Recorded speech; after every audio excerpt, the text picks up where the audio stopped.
Cette conférence a connu la participation de plusieurs scientifiques, notamment les étudiants, les enseignants et autorités de la faculté des sciences de l'université de Kisangani. L'échange a tourné autour de la conservation des ressources naturelles. Idriss Ayaya, biologiste et doctorant, nous parle de la pertinence de cette conférence et appelle la population à s'intéresser au domaine de la conservation. De mon passage ici, j'avais voulu partager l'expérience de la conservation avec le monde académique. Nous avons constaté un vide entre le monde professionnel et le monde académique. Et j'avais voulu apporter une pierre de contribution pour essayer de connecter le monde académique, surtout les étudiants et les enseignants, et avec le monde professionnel de la conservation. Je crois que beaucoup de gens ne connaissent pas encore la conservation.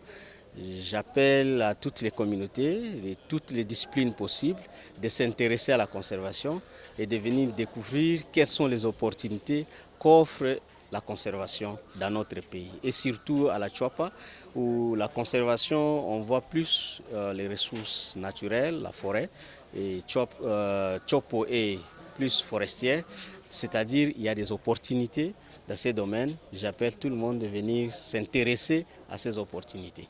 Quelques participants satisfaits de la matière apprise ont exprimé leur joie. Ce n'est pas du temps perdu. Et comme je le disais déjà dans la salle, j'étais particulièrement très content parce qu'il a abordé toute sa présentation d'une façon systémique. Intéressé depuis longtemps parce que nous sommes dans le concept de la durabilité. Et donc il faut que les générations actuelles trouvent de quoi manger et aussi il faut que les générations futures aussi trouvent de quoi manger. Et donc c'est un domaine qui m'intéresse trop depuis le temps. C'est vraiment impressionné pour nous tous. C'est ma première fois aussi de participer sur la conférence, sur la conservation. Là, c'est ma première fois. Je voyais seulement, quand j'étudiais seulement, on parlait des aires protégées, il faut conserver les animaux, il faut faire ça, je ne savais pas. Il faut retenir ce que le domaine de la conservation aujourd'hui en République démocratique du Congo, c'est un domaine qui nécessite des expertises. C'est pourquoi même on a organisé ces séminaires pour essayer de montrer aux chercheurs, aux étudiants, aux enseignants l'importance de s'investir dans ces domaines.